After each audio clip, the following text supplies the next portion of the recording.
BJP के हाथ में फुल कंट्रोल है, तो आपको चाहिए था कि ज्यादा से ज्यादा लोगों को दें, जिन्हें नहीं दिया उन्हें कुछ और दीजिए। इसका सीधा सीधी ये है कि मंगल पांडे को सिर्फ और सिर्फ विधायक बनाकर छोड़ दिया गया। जो सीनियर लेवल के नेता हैं, क्या भाजपा ने उनसे पूरी तरह से किनारा कर लिया है? नितिन नवीन की ये टीम कम से कम बिहार के भाजपा के नेताओं के गले इतनी आसानी से नहीं उतरेगी, स्पेशली उन नेताओं के गले नहीं उतरेगी जिनमें मंगल पांडे जैसे लोग भी शामिल हैं। नितिन नवीन मंगल पांडे को अपनी लिस्ट में शामिल नहीं किए। वो ये समझते कि अब मंगल पांडे डिजर्विंग नहीं है, क्योंकि कई तरीके के इल्जाम मंगल पांडे पे लगते आए हैं और अभी भी एक इल्जाम लगता है। बिहार भाजपा ये दिखाती है कि हम लोग एकजुट हैं और आम कार्यकर्ता को उठाकर भाजपा जमीन पर से नेता बनाती है। लेकिन क्या सच में ऐसा है? भाजपा के तरफ से एक लिस्ट जारी की गई जिसमें बिहार के नेताओं को तगड़ा झटका भाजपा ने दिया है और भाजपा ने ये उनको कहा तो था कि आपको कुछ अच्छा पद देंगे, लेकिन भाजपा ने ठेंगा पकड़ा दिया है। चर्चा कर रहे हैं किसकी, वो आगे खबर में बात करते हैं। सर, भाजपा की लिस्ट जारी हुई है और इसमें सबसे ज्यादा जो झटका लगा है वो बिहार के एक नेता है। कौन है? देखिए, राष्ट्रीय अध्यक्ष बनने के बाद से नितिन नवीन जो है मार्च में राष्ट्रीय अध्यक्ष बने और पहली बार उनको अपनी टीम स्टैब्लिश करने के लिए मिली है।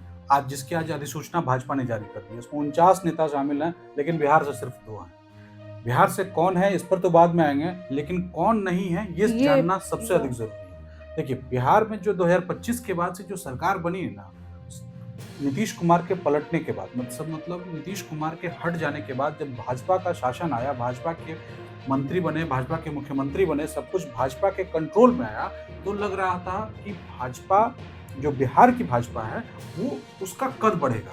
संयोग से तब तक ये नितिन नवीन भी राष्ट्रीय अध्यक्ष बन गए, तो ऑब्वियसली और लगा कि भाजपा का जो भाजपा की जो सेंट्रल टीम है उसमें बिहार का दखल बढ़ेगा। बिहार का दखल बढ़ने के कारण और भी थे, क्योंकि ऐसे कई नेता हैं जो मंत्री पद डिजर्व करते थे या मंत्री उन्हें बनाया जा सकता था, अलग अलग समीकरणों के हिसाब से उन्हें नहीं बनाया जा सका, क्योंकि जितनी जगह होगी आप उतना ही लोगों को अकोमोडेट कर सकते हैं। किसी को विधानसभा में किया, किसी को विधान परिषद में किया, जिन्हें इन दोनों जगह कर लिया, उसमें से कुछ को मंत्री पद में भी शामिल कर दिया।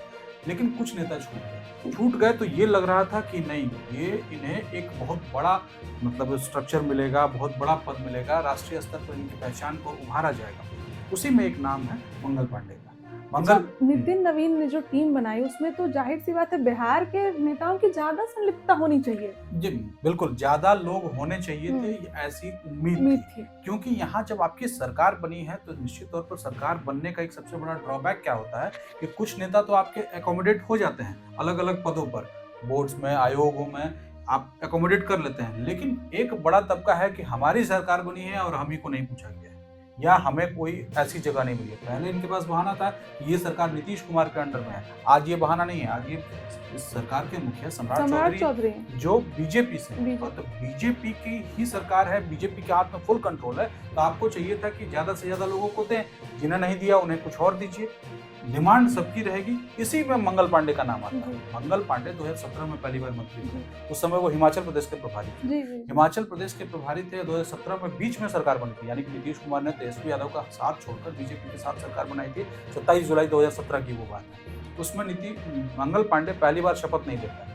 चर्चा थी कि किसी और को मंत्री बनाया जाएगा, लेकिन अचानक शपथ ग्रहण में मंगल पांडे का नाम आता है और मंगल पांडे शहर से बाहर थे, बिहार से बाहर थे, हिमाचल प्रदेश में थे। वो आते हैं, उसके बाद शपथ लेते हैं, स्वास्थ्य मंत्री बनते हैं। लंबे टाइम तक स्वास्थ्य मंत्री के तौर पर उनका काम चलता है। लेकिन 2025 में जब उन्हें विधान परिषद से हटाकर पहली बार विधानसभा का चुनाव लड़ाया गया सिवान से, जहाँ उन्होंने ये अवध बिहारी चौधरी जो बिहार विधानसभा के पूर्व अध्यक्ष हैं, राजद के सीनियर नेता हैं, पुराने नेता हैं, उनको हराकर वो जीत कर आते हैं, फिर भी मंत्री पद नहीं बनाया। मार्च के बाद से उनके पास नहीं है।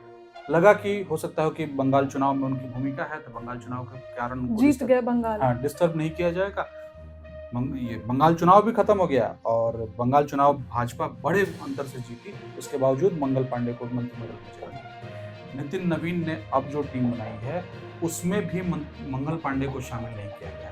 इसका सीधा सीधी ये है कि मंगल पांडे को सिर्फ और सिर्फ विधायक बनाकर छोड़ दिया गया, जबकि मंगल पांडे बिहार भाजपा के लिए इनके पूर्व प्रदेश अध्यक्ष भी एक बड़ा नाम रहे हैं। सुशील मोदी मंत्री लंबे टाइम तक रहे हैं, 8 साल 9 साल मंत्री रहने वाला आदमी, अगर आपके पास अभी उसके लिए कोई अकोमोडेशन की कोई जगह नहीं है तो सवाल उठेंगे कि आपने किस बेसिस पर सिलेक्शन किया। अब आते हैं नाम बिहार से। बिहार से सिर्फ 2 नाम आए हैं। इसमें पहला नाम सिद्धार्थ शंभू का, जो राष्ट्रीय मंत्री बनाए गए हैं, और संयोजक टाइप का पोस्ट दे दिया गया ऋतुराज सिन्हा को, जिन्हें लग रहा था कि बाकी कुछ चुनाव में उनको लड़ाया जा सकता है। नितिन नवीन ने उनको यहाँ टिकट नहीं दिया तो वहाँ अकोमोडेट कर दिया, वो चलता है, इसमें कहीं कोई दिक्कत नहीं। लेकिन बाकी नेता कहाँ गए? राधा मोहन सिंह कहाँ गए? अश्विनी कुमार चौबे कहाँ गए? या और भी जो नेता जो सीनियर लेवल के नेता हैं, क्या भाजपा ने उनसे पूरी तरह से किनारा कर लिया है? अश्विनी चौबे का चलता है, इसलिए चलता है क्योंकि अश्विनी चौबे को इस बार लोकसभा चुनाव में लड़ाया भी नहीं गया। राधा मोहन सिंह को लड़ाया गया, राधा मोहन सिंह का नाम नहीं। तो नितिन नवीन की ये टीम कम से कम बिहार के भाजपा के नेताओं के गले इतनी आसानी से नहीं उतरेगी, स्पेशली उन नेताओं के गले नहीं उतरेगी जिनमें मंगल पांडे जैसे लोग भी शामिल हो सकते हैं, जो उम्मीद थे या जिनके नाम पर हम और आप चर्चा भी कर रहे हैं कि इन्हें बड़ा पद मिलेगा, लेकिन नहीं मिलता है। बिहार भाजपा का ये जो नितिन नवीन ने फैसला लिया है, सम्राट चौधरी से पूछा गया होगा या फिर ये फैसला नितिन नवीन ने अपने स्तर से लिया है, क्या लगता है? भाजपा में ये मतलब टर्म एंड कंडीशन नहीं है कि कोई मुख्यमंत्री, किसी राज्य का मुख्यमंत्री उसके राष्ट्रीय अध्यक्ष को ये ब्रीफ करे कि आप अपनी सेंट्रल टीम में किसको ले रहे हैं। इनफॉर्मली कोई बातचीत हो सकती है, चर्चा हो सकती है। सम्राट चौधरी सेंट्रल टीम में शामिल नहीं है, इसलिए उन्हें आधिकारिक तौर पर इसकी चर्चा नहीं होगी। आप देखिए कि लिस्ट में पहला ही नाम है वसुंधरा राजे सिंधिया का, जो राजस्थान के एक्स सीएम। तो कोई सीएम इस बात पर कोई अपना कोई रिकमेंडेशन नहीं दे सकता। हो सकता है वो चर्चा कुछ हुई हो, कोई कुछ बोला हो, लेकिन ये नहीं है कि ऑफिशियली इस पर नितिन नवीन बाध्य है। नहीं है सम्राट चौधरी से या किसी भी, मोहन लाल शर्मा से, मोहन यादव से, भजन लाल शर्मा से, मोहन यादव से, कोई भी योगी आदित्यनाथ से, किसी से भी इनकी कोई बाध्यता नहीं है कि ये चर्चा करें। ये नितिन नवीन ने ये जो डिसीजन लिया है, अपनी जो उनके सेंट्रल टीम होगी उसके बिहाफ में लिया है। एक आखिरी सवाल, नितिन नवीन मंगल पांडे को अपनी लिस्ट में शामिल नहीं किए, वो ये समझते हैं कि अब मंगल पांडे डिजर्विंग नहीं है, क्योंकि कई तरीके के इल्जाम मंगल पांडे पर लगते आए हैं और अभी भी एक इल्जाम लग रहा है। जी, अभी रिसेंटली उन्हीं पर सबसे बड़ा इल्जाम लग रहा है, जिस 1500 का डस्टबिन 15,000 में कैसे कर दिया।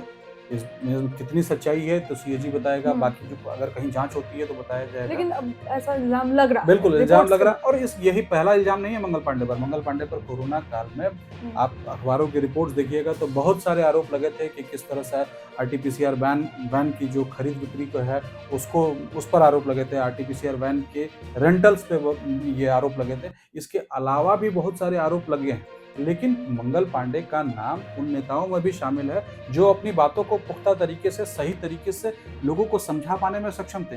आप बतौर स्वास्थ्य मंत्री जब वो थे तो आप उनसे बात करते तो उन्हें आप बिल्कुल किसी हाल में आप ये नहीं कह सकते थे कि ये मंत्री कुछ नहीं जानता है। इस मंत्री को अपने विभाग की हर चीज पता थी। इसी के कारण क्या है कि मंगल पांडे उन्हीं नेताओं में शामिल थे जो लिटरली मंत्रालय के लिए डिजर्विंग थे, लेकिन साइड पहले मंत्रालय से किया गया और अब सेंट्रल टीम से भी किया गया।